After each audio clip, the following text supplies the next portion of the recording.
where I was playing with the auto-tune and singing to myself before the actual recording started. Oh. As I'm known to do. Anyway, so I left the auto-tune on by accident, and so Jeff recorded the entire podcast with his track being auto-tuned. And I get really nervous, and it stayed that way for a few episodes. So on episode 10, World Tomorrow, where I had my robot wife. Yeah. Episode 10, I am auto-tuned subtly, and it's kind of good for the episode, but it was a happy accident. No.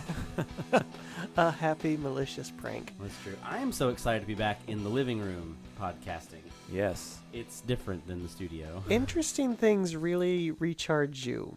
What? Like slight lighting changes or different rooms, and I'm like, hey, we're together recording a podcast. Where, when, how doesn't really affect me the same way it does you. I am environmentally sensitive. I suppose you are. I guess that's why when I go and I move somewhere else, I have to change it. You always set your house up, and I'm just like, this is the place where I live. I need to be able to get into it. I need to be able to sleep, and I need to be able to leave. Right. And you need the environment to be yours and set up and attractive. And I'm always, like, I come to your places, and they're nicely set up. And I go, oh, I see how this is nice. I could see how this would be beneficial, but it's not something I feel the need for or ever take the time to do. In I set it up, I clean it, and that's it. I think I read or heard or whatever. However I got this input about the importance of physical space in, I guess, creative processes and life and blah, blah, blah, blah, blah, blah, blah. But Might have heard it on a podcast. I might have with three handsome gentlemen. Not this one. I was about to say. I don't think we've discussed that. We are one episode away From? being out of our 20s. Ooh, the time goes by so quickly. Blah, blah, blah. Just a minute ago, our podcast was finally able to drink. Yeah, that's true. Pretty soon we'll be collecting Social Security. That's right. All But we could right. already vote. Yeah. That happens Whether before that- you can drink. I know. That's why I said we could already vote. I don't know. Buy cigarettes. Don't make fun of me. It is sad. There are sort of this like huge gap Milestone. of milestones in birthdays. After you get it, you got 16, you got 18, you got 21, you got 65, you Then got you're 72. Well, 25, yeah, because our insurance rates went down. They did. Woohoo! I was excited about that. Well, no, it's a good thing, That's but true. it's not and like car rentals. Car rentals, yeah, you don't Right. have to do that $400 holder, which I never you're had a to young do. idiot Right. tax. Right. Yeah, Right. because I started renting cars. The rental cars. There we go. I couldn't think of the word. I just watched the English language breakdown. Renting, lease. Hire Cars. if you were in the UK. Well, I You would wasn't. hire a car. Ooh. That's for our international audience. Sounds like you take the human element completely out of it. I am going to good. Like you're negotiating Good. just with the Just with guitar. the car. No guitars. I was going to say. This Can you rent good guitars? conversation. No, but you can hire them for an Oh, I see. afternoon. I Is there hired not a musicians. I now? hired a boat once. Yeah. Oh. Yeah, it was a little paddle boat. We went around Stratford in a paddle boat, and we had to go to the Fight off When I was fight off paddle the boating on- swans. Yeah, the swans were like I trying was to. paddle boating on Stratford. Yeah, it was lovely, lovely. Oh, I bet that was cool. Did you see the globe? I did. I went. That's in London, Oh. but I went there. I also went to the Royal Shakespeare Company, which is still in Stratford. Yeah. Were they any good?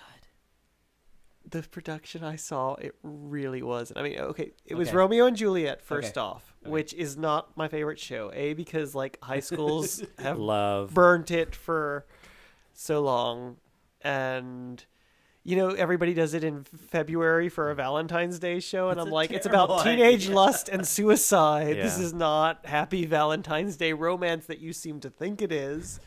And then so many production companies play the tragedy from the get-go. It's like prologue, tragedy, when it should be a comedy until about through Act 3, I think, when Tybalt and Paris start dying off. Then things suddenly there's this body count, and it's a tragedy. Yeah. They're playing the end. They're playing the end from Yeah. the very Yeah. get-go, and it drives me crazy because there is some funny stuff in there. I would love to do Mercutio sometime. Yeah. Uh, But you would want to be in the right production. Again, Yes. I would cite Charlotte's Web. Everyone plays that the spider is going to die. Yeah. From the opening of the curtain. Heart of Stone. I'm glad I've never seen a production like that. So, hooray, hooray. Yeah, but so this Romeo and Juliet production was set in this sort of abstracted. It wasn't quite futuristic, except that like there was this one curved wall that was the entire set from like downstage right, then sort of this S hook up to upstage left, with this ice blue neon tube all the way along its top. And everything then happened on or around this wall, and it was this sort of abstracted set, and it was just not well. I mean, it was just so maudlin and cold at the same time that we were like there with our professor, and we were like at intermission, we were like, we know how this ends. Can we go? And she was like, yeah, fine. That professor. Hazel Hall. Hazel Hall. Hello. Yeah. Hello. Yeah, okay. Hazel Hall. Who That is your finest impression. Yeah. It's because no one was But looking. nobody knows about it. No one knows who she And yeah. no one else on the listening knows who Who she she is. is. I remember walking into Hazel's office. Hazel used to be the chair of the department at the college we went For to 40 for theater. years. Yeah. Just, yeah. And, We didn't go there for 40 No. years. She was, Well, some of us, between the three of us, we got close to 40 we have a years. lot of education, but not enough degrees to go around. My first theater class actually was her theater history class. But I walked in her office one day, I remember, and we were talking. I was excited about something she had discussed. You know, I'd also just started college. And she was like, you should go into theater history. And apparently my face must have looked like she shot my puppy. She went, oh, no, you're going to be an actor, aren't you? Okay, fine, go. She's like, shit, like we need more of those. All right. You would have geeked out on theater history once you made the plunge. Sure, I think, yeah, sure. I woulda, but then I would be An actor, writer, producer, Right. and theater historian. for what to do with it. Sure. Give me one more thing. And we could do It more wouldn't have things replaced. less It well. would have just added to the list. Another plate, please. Heavy. Spinning, Why are you spinning. falling down all the time? Wipe the mashed potatoes off your face, Jeff. Oh. Okay. Wow. What's a metaphor? For sheep to graze it. Ah. So I got sent this video called The Crying Game. Yes. And I was checking it out. It is this close camera shot. These four guys sit down at a table, and these cameras zoom in. So it's sort of like Mario Kart style split screen with each one in their own window on the screen. And they try to force a tear. And the first person to get a tear to the tabletop wins the crying game. And so these guys sit there and like one of them is trying to like not blink, and one of them he's just like squeezing his face like if he can press the tears out. And so they just sit there for like minutes on end, and you're just watching these close-ups of them trying to get a tear out. And about 4 minutes in, there's finally like this one sort of half-dried tear, and they call it done. And then Emily sits down at the table, and in 25 seconds, there's a little timer at the bottom of the clock. In 25 seconds, she is sobbing for the police officer. I mean, it's just like... I didn't know I was speeding. But it's actually really cool because it is so close up to her. You can actually like see her eyes fill up with water and then spill out Oh, wow. over the edge. It's kind of a really cool character That'd be study. cool with like a slow-mo cam.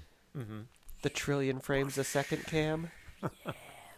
Wow. Let's see, that would take 25 trillion frames. Do you guys think you could summon a tear? I mean, I not was- right now, but, just, I have in shows and stuff. It's very Yeah. hard totally cold, yeah. but with some context and the non-blinking It sort would of... make for great radio. Wouldn't Yes, it? we shall now listen quietly while Aaron forces a tear. Punch! Oh!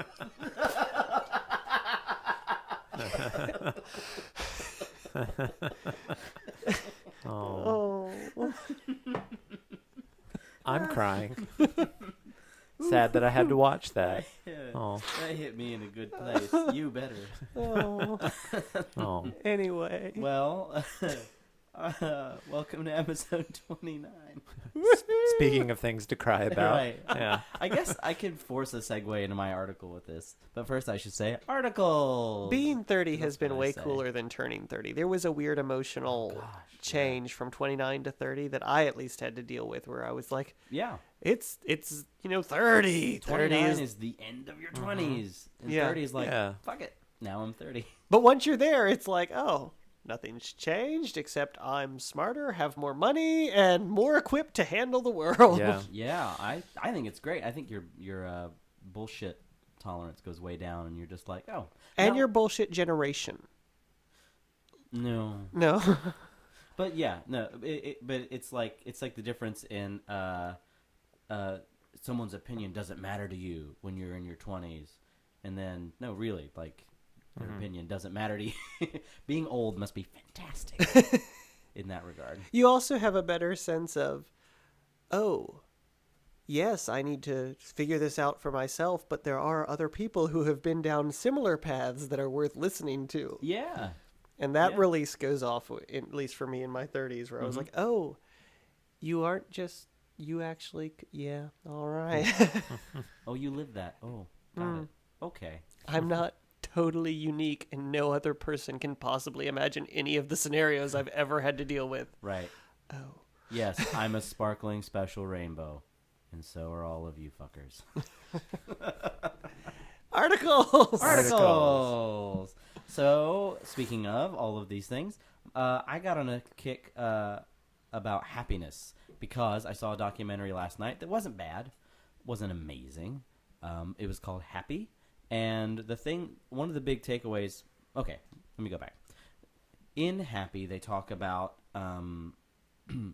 they examine a bunch of different people, a bunch of different social classes and professions and whatever, and they say, so psychologically speaking, what's actually required for happiness? And they sort of break it down into a list, right? And one of the things they said was that everyone, biologically, roughly 50% of it is genetic, right? So they say everyone's got a certain baseline level, and everyone's baseline level of happiness biologically is different, right? 10% of it beyond that was what you do, right? Your like actual actions, and then there's this other 40% of it that they examined. That was the heart of the sort of examination, and I believe the other 40%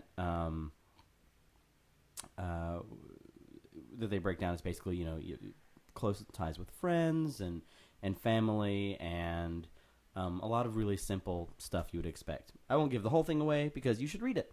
But anyway, it started making me think, okay, so artists who... Sorry, my point fell apart. Artists who often don't have any money or have to sort of how to figure out how to live in very different circumstances, are artists any happier than other people? And a couple of articles I dug up Please. said that we were. Hooray! Okay, so this one article... Moving on. No. Right. No, there's one I dug up called Art and Happiness. New research indicates 4 out of 6 of the happiest activities are arts related.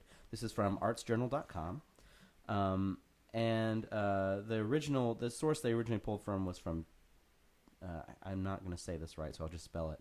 Chatelaine.com. Okay. And they start talking about this research project. The research project from the London School of Economics, and they're mapping people's happiness through, I believe it was like an iPhone app, basically, where the app would ping you with a question at certain times through the day over a course of X number of days, right?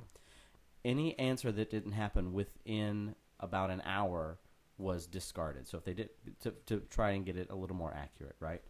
And they found out that most people were happiness, going down this list of 6, was number 1, having sex, number 2, sports and exercise, and then number 3, going to theater, dance activity, or a concert event.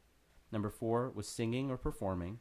Number 5 was going to an exhibition at a museum or a library, and number 6 would be arts and crafts kind of hobbies, crafting and that kind of stuff. Well, at least I can get up to number 3. It's interesting. The things you listed there are, because I've seen some other studies about things that make people happy, and the thing that always comes back to is community events, doing something as opposed to purchasing something or buying something. Everything that you put in that list of 6 there, to some degree, were a community event. It takes a communal effort. Yeah, performing for a group, going And to that did come up in the sports documentary team a as lot, group. having Yeah. a strong community, and they went to the Okinawans and Yeah, one of the psychologists in the documentary Happy says that, human beings are absolutely social creatures, and the difference in being solitary, and I think I'm a relatively solitary dude, but being solitary and being with people, not that who it is doesn't matter. Who it is, I mean, does matter, but just being in society reinforces happiness. Yeah. Yeah, no, it's true. And I think about that when I hole up in my house by myself and I just get miserable, and I was like, I should go to Starbucks. I think about it too. I mean, that's kind of what I did yesterday. I mean, not that I held up. Ugh. Nah. I'm just the language has left me today. As I've said before, it's surprisingly difficult to be articulate for an hour when there's a microphone in front of you. Yeah. Like, Right. I had a whole thing about the unobserve the documentary. experiment, and you can just talk for hours. Yeah. And But it just goes back to I feel like I'm out of practice because I spent all day yesterday speaking to no one. Watching Law and Order SVU marathons on USA or reading books or things like that. So I lost my train of thought. But yeah, essentially I can relate to that fact that if I don't go out even just to sit in Starbucks and just be someplace different, then it definitely will affect my mood. But sometimes you need to be alone too, right? Mm-hmm. I don't know what Sure. the flip side of that is. That human beings need to be alone. Because I like being alone a lot. well, But- I'm guessing anything on that list, if it was 100% of the time, wouldn't stop making you happy and start making you miserable. Yeah. I don't know about number one. I think so. Yeah. The spirit is willing, but the flesh is spongy and bruised. Right. Okay. Sorry. I derailed. Yeah, there's more. Anyway. You've got the talking stick, Jeff. You're right. I have the talking stick. Apparently, some of this stuff is talked about in a TEDx talk, and I should look it up, and we should link to it. But I found another article from Psychology Today, which asked, and it was called "Art and Happiness: Is There a Connection?" The gist of this article, which was written by Kathy Malchiodi, PhD. Anyway, from the PhD family of the London PhDs. Mm-hmm. Yep. All right, never mind. That joke's going nowhere. But she talks a little bit about flow, kind of like when we talked about flow time, and the creative process in general seems to bring about happier individuals. And there's one other article that I read which was sort of taking a counter to that, saying, but what about the stereotypical image of the angsty, emotional, I'm so serious kind of creator? And this came from happiness-project.com. And it seems to be, this guy argues that it really does seem to be something of a myth because, and if looking at the previous two articles that I had, if the creative process makes people happier than someone who's creating all the time,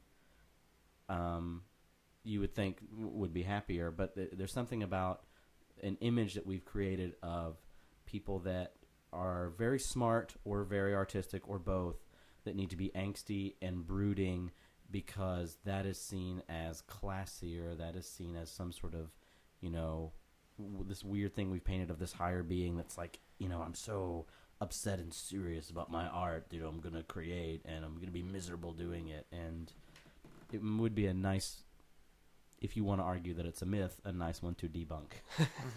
You can be happy and create and be an artist. Mm-hmm.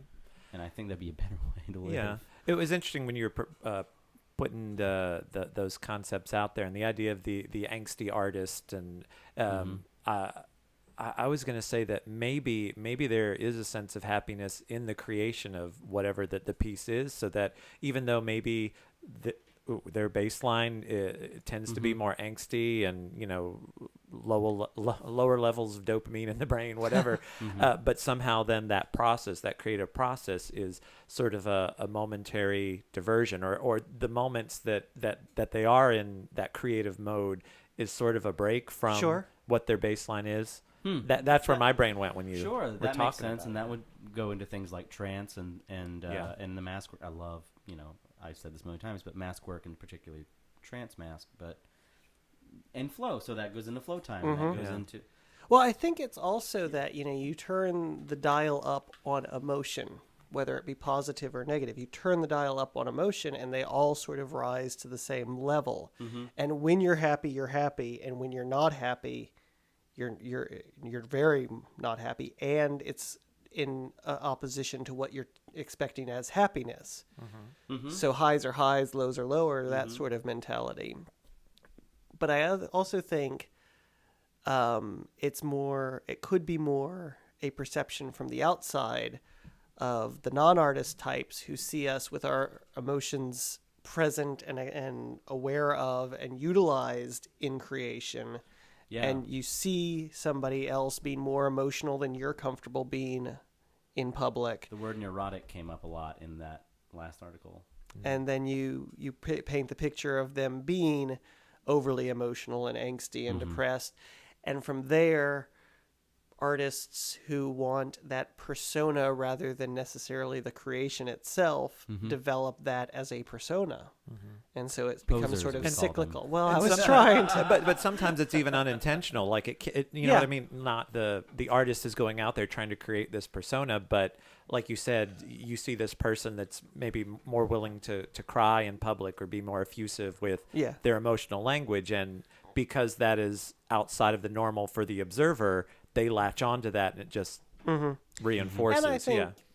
all of us, and in like while we're learning our craft, like college, we all sort of say, look at me, I'm an artist. Look at me, I'm a theater kid. I'm strange. I'm different. I wear all black. I blah blah blah. That's I part of do- becoming part of the tribe. right. And then you realize that the elders were really going, sure, yeah, that's great. You do that. You wear that guy liner. That's great. The guy liner. Oh. There's one of my favorite verses in one of the translations of Tao Te Ching. I think it was Stephen Mitchell's. I don't know. I'm probably saying it wrong anyway. Tao, whatever. Is those who speak do not know, those who know do not speak. Yeah. Right. So I don't know what we do for an hour every freaking week, but I do think that speaks to that thing of youth, of look at me, I'm so weird. And then once they, you look at your artists who've been in it a while. Rebecca McGraw comes to mind immediately. She's just serious and she's just there. And between scenes, she just sits and conserves her energy. And when she's on stage, it's like 200%, and it's amazing. And then backstage, she's not unfriendly, but she just sits. Yeah. And one day I asked her, she's like, I'm just saving my energy. Yeah. She doesn't have to be like, oh, wasn't that scene? She doesn't, like kids do after they're excited about a show. And you talk about, this scene was great. I mean, I still do that sometimes. You know, this scene's great, and that was great, and that was fun, because you're riding that high. And I don't ever see that from her until it's like the end of the show. It's like, that was great. I'm going home. Well done, us. Good night. Good night. It's time to sleep, so we can do it again. Yeah. Yeah. Cool beans. Yeah. Well, I'll talk about what I brought. Alrighty. This is, let's see here. This is an article I came across about a man named Greg S. Paul, and he is a paleo artist. Paleo artist, and he's apparently quite famous. In fact, most of the time when you think of those illustrations that you see in museum displays or in science books of like that sort of cutaway of the brontosaurus walking, but then his left leg, you see the skeleton, and then you see the little 2-scale man off to the side. Well, he's kind of the one that came up with that image, or at least that convention, to show scale and show the bone structure and things like that. And he's been doing it for years. I think 35 years his career is gone. Did he patent it? Well, that's part of the what I'm bringing is the idea about the difference between sort of copyright and convention. Which goes back to the black rectangle. A little bit. Samsung is suing again. Yeah. But go on. So yeah. Hold that thought. Yeah.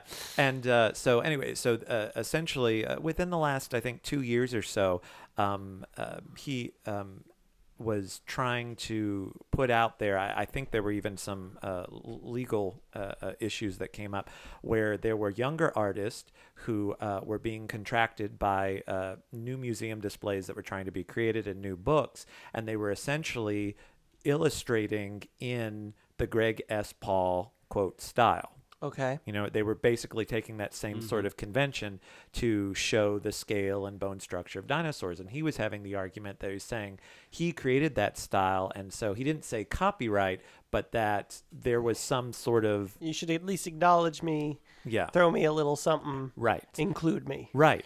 Yeah. And so, and it was interesting because they said within the realm of science where this illustration is being used, there's a big difference compared to in an artistic community where we've got copyrighted material and we have creative, creation and the artist wants to say this is theirs. Whereas in science, it's a much more, Open source. open source. Yeah, the idea is that when somebody discovers a piece of information, Best idea wins. right, Instead of, and it's shared by all, and you take that discovery and build on it or take it apart, and on the shoulders of giants. yeah. And so the idea of classes of information and things like that. So anyway, so there's this whole disagreement, and so it's like he can't get the people that employed him or the people that are using a lot of this information to kind of back him up, because the idea is, well, you just created this convention that shows this idea. You know what I mean? And so, so there we go. So that's the beginning of this conversation: copyright versus convention. Greg S. Paul. Ooh. Yeah. So let's see here. A couple of other things in that. Greg Paul then is a self-employed artist, like many actors, and I would say all of us are self-employed. Yeah. Yeah. As actors, no so one else is. No one else has is paying us. So he's in this gray area where he has to defend the copyright and intellectual property, because now you've got these younger guys that are coming in and doing it for less money and taking his ideas, and they're getting paid for it. Right. And they said in general, apparently 30, 40 years ago, it was not unheard of that a lot of these science magazines like Nature and American Psychology and things like that have a staff artist that they use to illustrate these ideas, and where nowadays less and less it's sort of the self-employed artist, these younger guys that are coming up and doing it for less money because they can contract out and sure. work from anywhere. The world they is can flat. crowdsource it, or they can do that. Makes me think of I don't want to tangent too far, but No, do it. spec design. So there's a lot of places. Gosh, I can't think of the name of one of them. What's the name of the design place where they crowdsource designs, graphic artists and stuff? Basically, there's a website. I can't remember the name of it, which might be for the best because I'm not positive I want to advertise for them. But there's a place where you can go where if you need, like Guy Kawasaki, I think, did it recently with one of his books. You need a book cover. You need any piece of design, a poster, a logo, anything that you would go to a graphic designer for.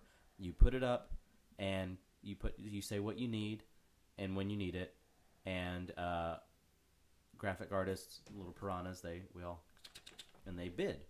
They say, I'll do it for this much, I'll do it for this much, I'll do it for this much. And they produce the work, and then they give it to him on whatever their terms are. I assume they lose all of the rights to it, of course, and whoever paid for the job gets all the rights. But that is in the, I hate to use the word older, but I might have to, established graphic design artists, like your people that have a graphic design job where they go to, like the folks that say work for, you could say argue Communicore, where they've got a design team and they go and they sit down and that's their job, and they do designs for other companies or whatever, but it's part of their 9 to 5. It's called spec work, where you'll just produce the work on spec at a price, and imagine a lot of these artists are probably underbidding, and so sometimes in some graphic design forums you can find things where people have badges that you should put up on your website saying, don't support spec work, don't do that kind of stuff, because it's lowering the price across the whole industry. And that was a big argument that Greg Paul had against these younger guys coming up and doing just that. How can you not? Isn't that just where it's going? I don't know. I mean, if it's similar to everything else getting digital and cheaper, I mean, will it bottom out at some point? Will it just be that?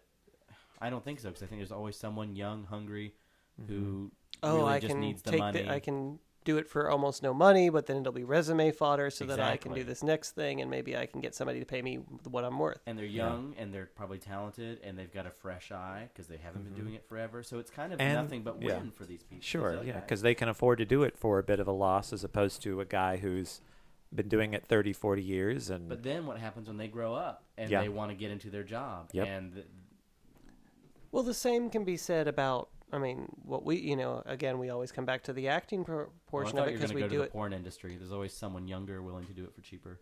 Well, that too. I mean, but it's the same on stage. It's just usually Yeah. less naked. speaking and, of whoring yourself yeah, out, yeah, I mean, Right. it's the exact same thing. At some point, you have to say, if I don't value my services enough to charge for it, who's going to value it enough to pay for it? yeah. And we want to make a living off of it, but I know I took free gigs early on because I needed the stage credit and I needed the experience. And you do, and you have to. But at the same time, then there's all these companies that are like, well, we don't have to hire actors. We don't have to pay actors. We've always got kids who need the credit. Yeah. And yeah. you're just, you know. And then with the unions, I think unless you're in major motion pictures or, a large enough equity market for stage work to support it, I don't think the unions are doing great things for performing artists anymore as far as getting them hired. Like I hear all the time, equity is screwing a lot of people out of getting hired. Mm-hmm. And it's not that I don't believe in the union and the idea, but I'm thinking that maybe at this point it should be really re-examined. And I think I maybe have heard some rumblings or whisperings or outright mentions that that they're relaxing some policy so that people can take union work. I know SAG has the new media loophole. Mm-hmm. So what that is you can produce a SAG work with SAG actors as long as it's new media. So like what we do with web series, and you do it under a SAG new media contract, and it means you don't have to pay them what you would pay them, and there's some other provisions you don't quite have to follow. It's not as restrictive, so that you can get good talent so they can get seen. It also means that everyone that works a production like that becomes SAG. Right. That's how I got to become SAG eligible.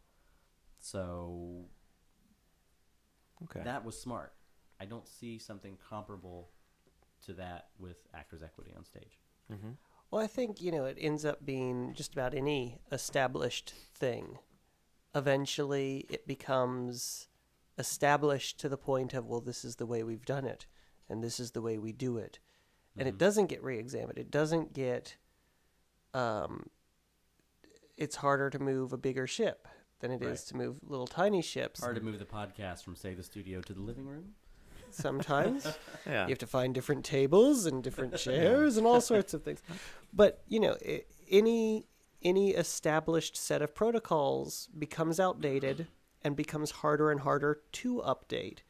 So it's completely reasonable that the unions may still be a good idea in theory, but their particular application right this moment is not as sharp as it could be. I wonder, same thing going on with like contract labor, like manual labor, where instead of turning to certain places, you go to find, I don't know, possibly immigrant workers and people that are anyone Or, who are just out of a job. Well, there was speaking of there was an article I saw the other day, and then they also, I think Stephen Colbert had a bit on his show about this, about prison labor. How basically there are these corporations that are having prison workers make garments and certain small like textile things, and because they're already being housed and fed, they don't have to pay them minimum wage. They're working for like 23 cents on 23 cents an hour. But then these companies are still selling whatever the product is at whatever the market value of the product, and so they're getting this huge profit off the backs of this almost slave labor. Well, at least you have 20 years of job security. 20 to life. But then you look at theaters, not that theaters are turning great profits these days, movie theaters or regular theaters, but doing their productions allows them to write grants to Yeah. stay open, allows them, but it's on the backs of young and hungry people who will do it for free. And it becomes that thing of, there's a slings and arrows scene about it where it's just this, look, make up your mind. If you're a charity, be a charity. If you're a product, be a product. If you keep trying to waffle back and forth between the two, then you're never going to succeed as either. And it's always going to be this crippled hop along scenario. That's an image. Yeah. A crippled Hopalong Cassidy. Yeah. So there was one more little question that popped up, or at least something that I remembered. I was talking to you guys a little bit about it before the podcast. But again, talking about unions and theatrical productions and things like that. I saw a production of Cabaret when I was in New York, I think in 2000. So this was the Sam Mendes version that had originally been staged in 1993 in London, and then it was remounted on Broadway about 10 years later, so 98, 2000, and saw it, loved it. It was really cool. Then I saw a production of it not too soon after, within a year or two of seeing this Broadway one, and it had completely reused every design concept, every little bit of staging, even the way the set was constructed. It had pulled from this particular conceptualization of the show Cabaret. And so it brought up an issue, because when I first saw that production, I was incensed that they would steal this other artist's vision of the show. And so I was asking myself the question, can you copyright concept like that? And from the things I was looking up and sort of the history of that particular production of Cabaret, the one that was on Broadway, apparently you can't, or at least interpretation of law as it currently stands is that it's sort of like at best it's a work for hire sort of idea, and so the producers of the organization have a sort of loose copyright of the total design or total concept of said show, but the director personally does not sort of own it in any sense. But you can copyright a fireworks show. Can you? Yes. Okay. Like the Disney shows are copyright? Yeah. Interesting. Yeah, and so there have been some cases where one I was reading about a director in particular that was working on a new work, and before the production completely went up, he was fired, and then he found out that the production he was working on, they used part of his blocking and choreography that he had already established in the rehearsal process. And so he took that particular company to court. And then it got a little weird, or at least the producers of that particular play were sort of confounding a little bit because it was a new work. They were saying that he was actually infringing on sort of playwrights intent because one of the producing people were the playwright of it. It got weird, but they didn't just put it all under work for hire, or because like when you sign like some contracts, it's just anything you do artistically belongs to the company, especially for film stuff, because that's so easy, right? Yeah. Right. If you do a character and that character has an interesting bit, or your character happens to land on a catchphrase that you've improvised, they can then sell the shit out of it because it belongs to them. Right. The Tim Burton and scenario. they said generally the way it plays out is that sort of work for hire concept, that it is owned by the producing organization. However, there have been individual cases or sometimes clauses in contract that have overridden that. So there is sort of, going back to convention, there is no overriding rule or principle. It kind of comes down to a case-by-case basis. So, wait, Tim Burton thing first. Okay. And then I've got a thing. Well, there's just the sort of apocryphal version of exactly how much he gave Nightmare Before Christmas to Disney. Like, there's sort of this story about, like, variations of several degrees from, like, he was doodling at lunch, like Jack Skellington, so they owned the entire movie.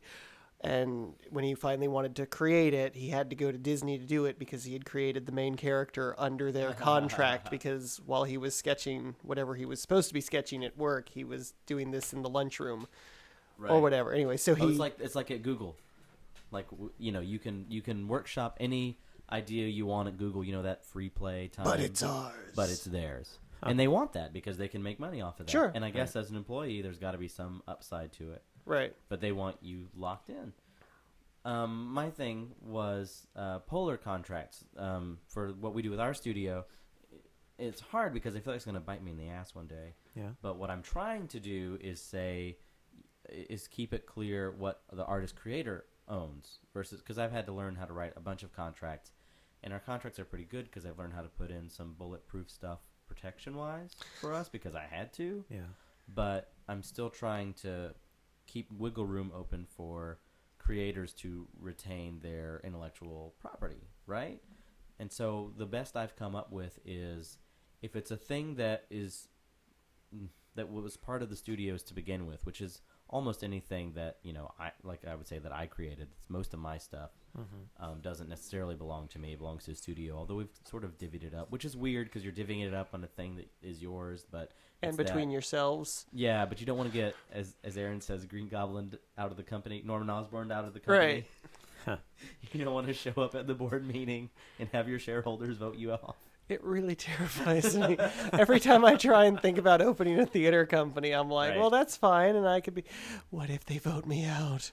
Right. So I'm trying to create a situation where if I'm taking the studio seriously, I'm taking the company seriously, then that means I should plan for it to exist when I am dead without me for whatever reason, or if I become crazy and unprofitable.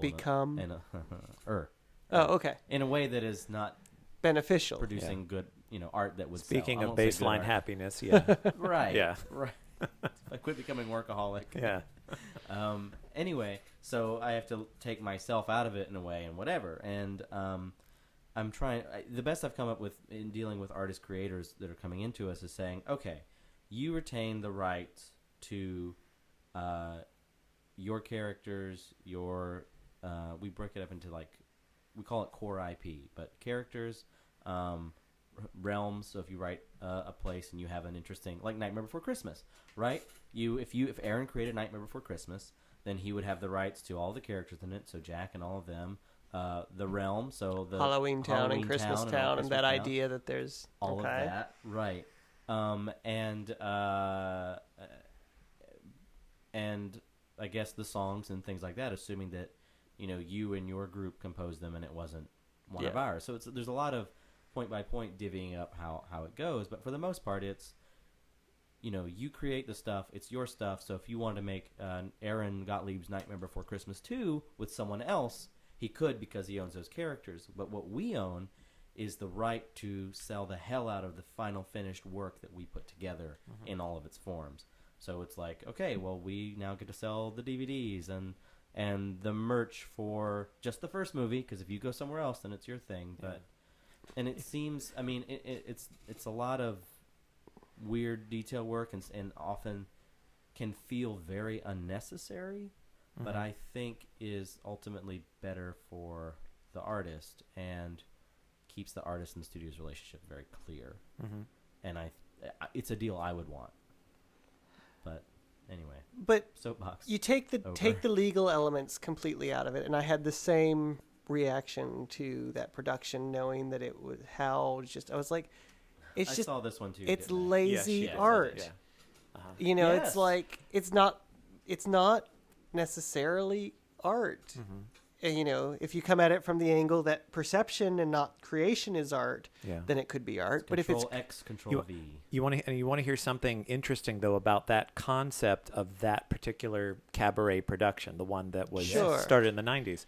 Please, something interesting. I kind of was reading sort of the development of that show over the years and how it had changed over the years, but with the intent by Hal Prince and the people that were involved with the original production, and how they would kind of go, okay, this thing didn't work here, or we really liked what they did in the film adaptation in the 70s, and they kind of cobbled it together until that version came about. And so Tams Whitmark, who controls the licensing for that, the only versions that you can license to perform for your theater is the original cabaret production from, I think it was 66, or the 1987 revival version of it, where they tweak. It has some different songs, and there's they cut some scenes out and help the flow of the story a little bit. However, they said typically everybody in the last 10 or 15 years that has licensed that cabaret, or licensed the show Cabaret, self-edits to the 90 self-edits to the 90 version. They said what they do is that particular version that came out did like a beautiful sort of bound copy of that version of the script that they created with production photographs of, Alan Cummings and all those people that were in that version, and they licensed the 87 revival, but they used the script as close as they can get. Right. And they said Tams Whitmark, as a general rule, doesn't go after anybody because they all kind of know, okay, everybody's doing this. This is what we're doing. Right. And so and there. It's just, okay, like I had a director relatively recently. It was a few years ago, but he'd bring to the design team YouTube videos of other productions he'd found and said, now, I don't want it to necessarily look like this, but if it could look exactly like this, and like the choreography, I know one of the reasons that he got selected as the director was that he was going to choreograph it himself, and he had all these reputation about being a choreographer, and he came in and he just taught YouTube videos. And like at the auditions, he was like, now I want everybody to go home and watch the movie so that when we come back, you'll know how to play your characters. And the design team are all sitting in the back row going, it was baffling. And even if there isn't a legal reason not to do that, it's like a clown's mask. Every clown designs their own face, and that is their look. And so everybody that, like, for Halloween does, like, the bozo face, you show it to, like, a professional clown, somebody who trains in it at all, and they're just, it crawls up the spine. It's just this horrible, intrusive thing. And whether it's legally prohibited or not, it's infuriating and disappointing at the same time. So when is it being lazy and stealing, and when is it an homage? Well, because I think we're talking about the cabaret putting together the 90s version, sounds like they were pulling elements from other things to sort of weave into the bigger tapestry, and those sound almost like homages, like when you revamp a Are you comic. talking about when they did the revival in 93, not the production? Yes, not okay. the production. Right, but that sounds like they're trying to say, this was our history, let's pull in some successful... But again, it was still with original artists. Those people, Kander and Ebb, and those people were still alive, and so they were collaborating with the original creators of said And I would show. argue that those are homages, right? To the other works? Here's the thing: they Callbacks? very admittedly, the people that created the original show, they were trying to do something that hadn't been done before, sort of a self-referential style of musical, something that was more social commentary. And even they, after they had their finished product, the original one, they were not 100% happy with it. They then went on to create other shows together like Kiss of the Spider Woman and things like that they felt they got the formula down. And so what they did then in the 80s, the 87 revival, was they revisited the original creation with all of these things that they had learned from other productions to, quote, refine sort of the message, the presentation of what their original intent was. Mm-hmm. Still, okay, I could say that's homage, yeah, because you're... Again, But But there's a difference. They knew. Yeah. They knew they were taking the production part and parcel. Which they? The local thieves? the local production. The local, yeah. I won't say which local, but the local production, Birmingham, right? the Birmingham production, knew what they were doing, did it intentionally. They were like, let's bring the Broadway to our company so that it'll be the one that sells and it'll be the one that we can advertise. And I think, honestly, intent is what differs homage from theft. I agree. And I think from reading as many comics as I have, there is a great art and I have a great love for homage done well. I think any longtime comic fan does when you look at revamps and when you look at... That's why I like a lot of the current comic book movies, is they pull some of the great stuff. You know, a long-running comic has a ridiculous number of hands in it.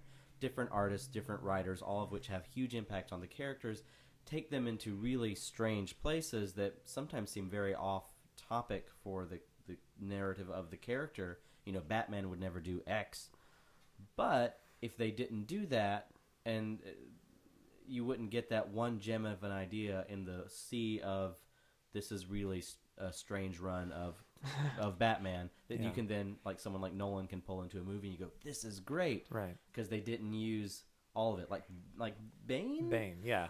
Is not, you know, he's like, in the comics, he's Cuban and he's this thing and there's this whole other thing. And instead they pull the essence of him, which is he is a scary and supposed to be cunning, you know, guy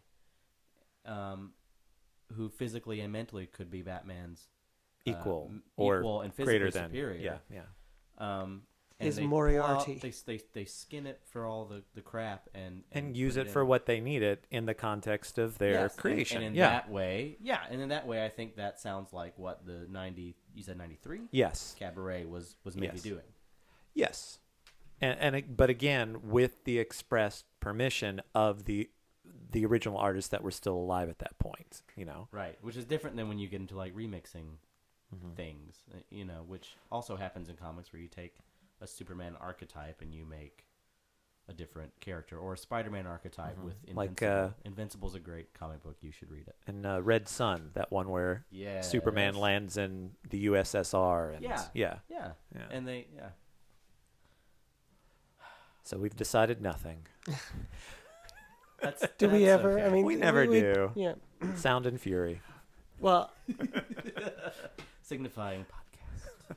I'll be Sound. You be Fury. I'm always and. Would you rather be Fury? I couldn't pull off Fury. And you got to cover up one eye. To be, you know, Oh, if I accept the fact that I'm unpunchable, I also have to accept the fact that I am unfury. that's fine. I was reading the Ultimate Spider-Man, regular Spider-Man crossover. The one where in the Ultimate Universe you have Miles Morales, he's the African-American Spider-Man, and you've got Peter Parker, who's the grown-up Spider-Man that we all know. Well, Peter Parker ends up in his universe, and in Miles Morales' universe, Nick Fury is an African-American, and that's actually, and he looked, the original artist who drew him back in Ultimates a couple years ago, 2002-3, something like that, was Brian Hitch. And Brian Hitch has a tendency to go for almost photorealistic drawings and bases characters off of celebrities that we might know. So his Nick Fury looked like Samuel L. Jackson. But before that, there was the African-American Nick Fury who first appeared in X-Men, who looked basically like, as I read it on one forum, like they just took a white guy and painted him. Yeah, no, but it's true. Comics should never do that. Okay, let me go through this. He first appears in Ultimate X-Men number 7, Return to Weapon X.